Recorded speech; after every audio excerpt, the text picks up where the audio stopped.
사무엘하 11장 다윗과 밧세바. 소제목입니다. 다윗의 범죄. 우리아의 처 밧세바를 범한 간음죄. 11장 1절에서 5절. 해를 넘겨 이듬해 봄이 되었다. 봄철. 이때는 왕들이 전쟁을 나갈 때다. 겨울철에 우기가 끝나고 봄철에 건기로 접어드는 이때에는 원정하기 좋은 전쟁 시즌이기에 왕들은 종종 군사들을 이끌고 전쟁터에 나갔다. 그래서 다윗의 군사령관 요압은 군대를 이끌고 암몬으로 진격하여 그들의 도성 라빠를 포위했다. 때에 다윗 왕은 예루살렘 왕궁에 그대로 남아 있었다. 저녁 무렵 해는 서산에 걸리고 성읍은 평화로웠다. 사람들은 하루 일을 끝내느라 분주하게 움직였다. 낮잠을 즐긴 다윗도 자리에서 일어났다. 요압과 군사들은 전쟁터에 나갔는데 국정을 책임진 왕이 낮잠을 즐겼다는 것. 그것은 당시 다윗 왕이 안일함과 나태함에 빠져 있었음을 보여준다. 안일함과 나태함은 종종 사치와 방탕으로 이어진다. 다윗이 평평한 지붕 위를 산책하고 있을 때 궁궐저 아래에 어느 집 뒷마당 우물에서 목욕하는 한 여인을 우연히 보게 되었다. 다윗은 홀린 듯 그 자리에 서서 목욕하는 여인을 한참 내려다보았다. 타락은 보는 데서부터 시작된다. 하와가 선악과 나무를 쳐다보는 데서부터 선악과를 따 먹으려는 행동이 시작된 것처럼 처음에는 어쩌다 우연히 바라보았다지만 그 자리에 서서 물끄러미 보았다라고 하는 것은 분명 불순한 의도성이 있었다. 몰래 숨은 듯 지켜보는 목욕하는 여인의 자태에서는 뭔가 남석을 끌어당기는 매력이 흘러넘쳤다. 다윗은 자신도 모르게 솟구치는 욕망의 회오리 속으로 말려 들어가기 시작했다. 다윗은 시종을 보내어 목욕하고 있는 여인에 대해서 알아보게 했다.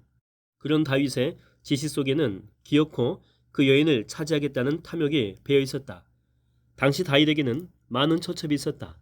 그럼에도 불구하고 정욕이 활발 솟구친 다윗은 또 다른 여인을 찾고 있는 것이다. 얼마 후 다녀온 시종이 왕에게 아른다. 그 여인은 엘리암의 딸로 헷 사람인 우리아의 아내 밧세바입니다. 우리아의 아내? 나의 신복인 우리아의 아내라. 거참. 밧세바가 처녀였다면 당시엔 왕으로서 취할 권리가 있었다. 하지만 유부녀는 절대 취할 수 없었다. 무엇보다도 하나님의 율법이 그런 일을 엄히 금했다. 그런데도 밧세바는 어엿한 남편을 둔 유부녀였다. 그것도 다윗의 신실한 충복인 우리아의 아내였다. 적어도 다윗은 이쯤에서 깨끗이 포기했어야 했다. 아, 하필이면 유부녀라니. 그것도 내 충복 우리아의 아내라니. 다윗은 쓴맛을 다진다. 그러면서도 그 여인을 마음에서 놓지 못한다. 지금 전쟁터에 나가 대적과 한창 싸우고 있는 장수의 아내를 취한다는 것은 도저히 있을 수 없는 일이었다. 하나님 앞에서는 더할 나위 없는 것은 물론이거니와 임금과 신하 사이의 의리를 생각해서라도 밧세바를 건드려서는 절대로 안 되는 일이었다. 그럼에도 다윗은 밧세바에 대한 욕망의 끈을 놓지 못한다. 고민하던 다윗 왕은 결국 사람을 시켜 밧세바를 궁궐로 불러들인다. 밧세바, 그녀는 참으로 아름다운 여인이구려. 궁궐 지붕을 건들다가 우연히 그대가 목욕하는 모습을 보았소. 아, 폐야, 어찌 그런 일이. 그리 부끄러워할 것 없어. 그대의 목욕 모습을 본 뒤로 그 아름다운 모습이 내 눈에서 그리고 내 마음에서 도무지 떠나질 않는구려. 다윗은 밧세바와 함께 포도주를 나누면서 이런저런 이야기를 나누었다. 밧세바는 왕 앞에서 그냥 수줍음 타는 여인이 아니었다. 왕의 얼굴을 똑바로 쳐다보면서 활짝 웃기도 하고 때로는 애교를 부렸다. 보통 여인이었으면 왕 앞에서 얼굴도 제대로 들지 못했을 텐데 밧세바는 아름답기도 했거니와 당차고 야욕을 가진 여인이기도 했다. 다윗은 그런 그녀에게 점점 마음이 끌리더니 정분이 들었다. 그날 밤 결국 둘은 잠자리를 같이 했다. 동침 후 그 여인은 부정한 몸을 깨끗이 씻은 다음에 자기 집으로 돌아갔다. 그리고 모든 일이 그냥 잊힌 듯 얼마 동안의 날들이 흘렀다. 그런데 어느 날 밧세바는 자신이 임신한 것을 알고는 그 사실을 왕에게 알렸다. 뭐요? 그게 정말이요? 정말로 임신이 확실한 거요? 아, 어찌 이런 일이. 낭패로다. 참으로 낭패로다. 소제목입니다. 다윗의 범죄 11장 6절에서 27절. 밧세바 임신 소식에 다윗은 크게 놀라고 당혹했다. 여인의 아름다운 모습에 마음이 끌려 그녀를 불려들여 잠자리를 같이 했지만 이런 식으로 엮어지는 것은 처음부터 원하지 않았다. 그런데 딱 한 번 잠자리를 한 것이 곧바로 임신이라니 최악의 사태가 벌어진 것이다. 아, 낭패로다. 이를 어쩐다. 뭐 좋은 수가 없을까? 그래, 그렇지. 그렇게 하면 감쪽같이 이를 덮을 수 있겠어. 좋아. 머리를 싸매고 며칠을 궁리한 끝에 다윗은 묘수를 찾아냈다. 다윗은 즉시 사람을 시켜 전쟁터에 나가 있는 군사령관 요압에게 급한 전가를 보냈다. 때 요압은 암몬의 도성 라빠를 무너뜨리기 위해서 치열하게 공격하고 있는 중이었다. 다윗의 급한 전갈은 이러했다. 장군, 햇사람 우리아 장군을 즉시 내게로 보내도록 하시오. 그러니까 다윗의 묘수는 이러했다. 밧세바의 남편 우리아를 급히 불려들여 그의 아내 밧세바와 동침하게 함으로써 밧세바의 임신이 정상적인 부부 관계에서 비롯된 일인 것처럼 위장하려고 한 것이다. 평소에 다윗이라면 생각조차 할 수 없는 치졸한 짓이었다. 그러나 지금은 이것저것 따지지 않는다. 불륜으로 인한 임신 사실을 덮고 감추기 위해서 물불을 가리고 있지 않다. 하나의 범죄가 또 다른 범죄로 계속 이어지고 있다. 우리아는 영문도 모른 채 왕명을 받잡고 한 걸음에 달려왔다. 한눈에도 충성심으로 무장한 신실하고 용맹스러운 장수였다. 다윗은 우리아에게 지은 죄가 있기에 똑바로 그의 얼굴을 쳐다보는 것이 괴로웠다.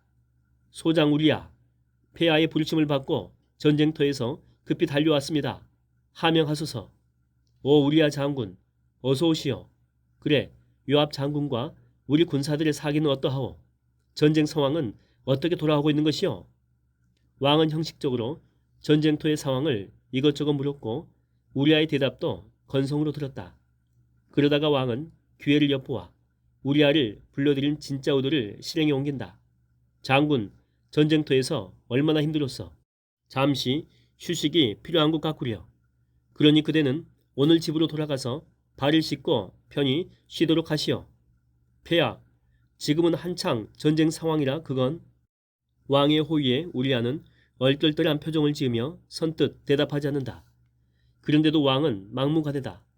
푸짐한 선물까지 딸려보내며 귀엽고 우리아를 집으로 돌려보냈다.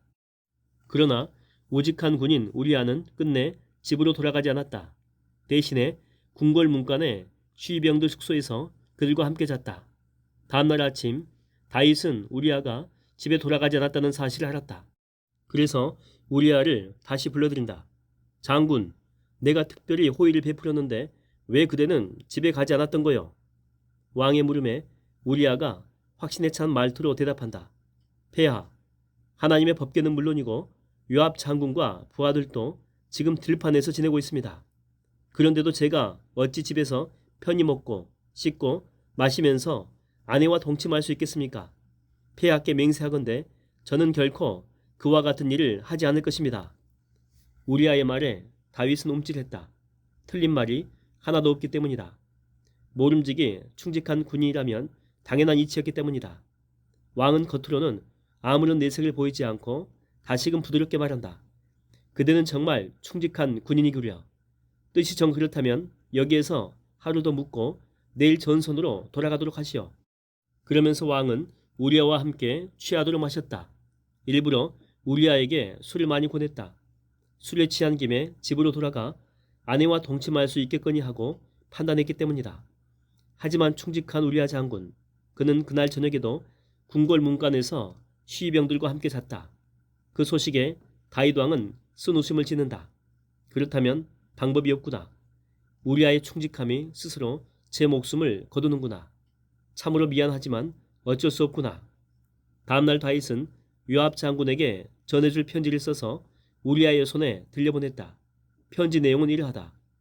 요압 장군, 그럴 만한 사정이 있으니 우리아를 전투가 치열한 전방으로 배치하시오. 그런 뒤 한창 공격 중에 다른 군사들을 갑자기 후퇴시켜 우리아로 하여금 혼자 싸우다가 전사하게 만드시오. 더는 묻지 말고 내 말대로 꼭 시행하시오. 그리고 이건 장군과 나만 알고 있어야 하는 영원한 비밀이요. 평소 하나님을 굳건히 의지하던 신실한 그 다윗이 아니었다. 다윗의 일생에서 이때의 영성이 가장 밑바닥이다. 깊은 바닥까지 떨어진 다윗. 그는 모든 수단을 동원해서 자신의 가증한 간통죄를 덮고 감추는 데에만 급급했다. 어쩌다 이 지경까지 추락했을까? 참으로 이상한 일로다. 어찌 다윗 왕께서 내게 이런 지시를 내렸을까? 충직한 우리아 장군을 일부러 죽이게 하다니 거참 이상하다. 우리아가 전달해준 왕의 편지를 받아본 요압. 그는 몇 번이고 고개를 갸웃거렸다. 읽고 또 읽어도 도무지 납득이 가지 않았다. 그래도 왕명은 절대적이다. 요압은 우리아에게는 한없이 미안했지만 왕의 명령에 따르기로 결심했다. 요압은 가장 전쟁이 치열한 전투 지점이 어딘지를 잘 알고 있었다. 그래서 요압은 우리아 장군과 그의 부대를 그런 곳에 배치한다. 암몬 군사들이여, 이곳이 뚫리면 안 된다. 끝까지 버텨야 한다. 절대 물러서지 말고 필사적으로 막아라. 암몬 군대의 저항은 강렬했고 거셌다. 죽기 살기로 저항했다. 우리아 장군과 그의 부하들도 죽을 힘을 다해 싸웠다. 그렇게 격렬한 전투가 전개되던 중 요압은 왕의 편지에 쓰인 대로 선봉에선 우리아 장군을 받쳐주고 있던 이스라엘 군사들을 예고 없이 후퇴시켰다. 그러는 와중에 군사들 몇이 죽고 우리아 장군도 적의 화살을 맞고 그 자리에서 전사했다. 이스라엘 군대의 손실이 제법 컸다. 누가 보더라도 요압 장군의 작전 실패였다. 노련한 요압 장군이 저런 어처구니 없는 지시를 내리다니. 이스라엘 군사들은 모두 의아하게 생각했다. 그러나 요압도 어쩔 수 없었다. 다윗 왕이 시킨 대로 행해야 했기 때문이다. 우리아는 충직한 장수였다. 요압은 누구보다도 우리아의 용맹함과 충성심을 잘 알고 있었기에 그의 전사에 마음이 괴로웠다. 아무리 왕의 밀명에 따랐다고는 하지만 충직한 장수의 목숨을 적군의 손에 넘겨주는 행위는 큰 잘못이다. 만일 우리아가 왕께 잘못하여 죽을 죄를 지었다면 이스라엘을 군법에 따라 재판하여 처형시키는 것이 마땅했다. 따라서 우리아의 직속 상관인 요압은 도무지 이해할 수 없는 왕의 명령에 대해 적어도 부하의 목숨을 위해 왕께 탄원하는 성의를 보였어야 마땅했다. 이런 점에서 요압 역시 살인교사죄에 가담한 공범이었다.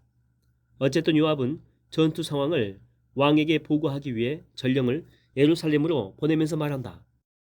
이번에 전투 상황을 왕께 보고하면 분명 화를 내실 것이다. 왕께서 화를 내시면 햇사람 우리아 장군도 죽었다고 아뢰어라. 잘 알겠느냐? 네, 시키는 대로 명을 받들겠습니다. 무리한 작전을 펼치다가 몇몇 군사들과 함께 우리아 장군도 죽었다는 보고를 받고 다윗은 전혀 화를 내지 않고 부드럽게 전령에게 말한다. 요압 장군에게 전하라. 칼이란 이쪽 저쪽 가리지 않고 다치게 하는 법. 그러니 전투 결과에 조금도 개의치 말고 라빠성을 포위 공격하여 조속한 시일 내에 함락시키도록 하라고 전해라. 또한 우리아의 전사에 대해 크게 염려하지 않아도 된다는 말도 꼭 전하거라. 전령을 떠나보내고서 다윗은 양심의 가책을 받았다. 하지만 이로써 모든 게 정리되었다는 생각에 죄책감을 훌훌 털어버린다. 우리아의 아내 밧세바. 다윗 왕의 음모를 모르는 그녀는 남편이 전투 중에 전사했다는 소식을 전해 듣고는 큰 충격을 받았다. 남편이 적의 화살을 맞아 죽었다고요? 아, 그럴 수가. 밧세바는 남편의 급작스러운 죽음에 망연자실해하며 오래도록 슬피 울었다. 그렇게 7일에 걸친 애도 기간이 끝나자마자 다윗은 밧세바를 궁궐로 데려와 자신의 아내로 삼았다.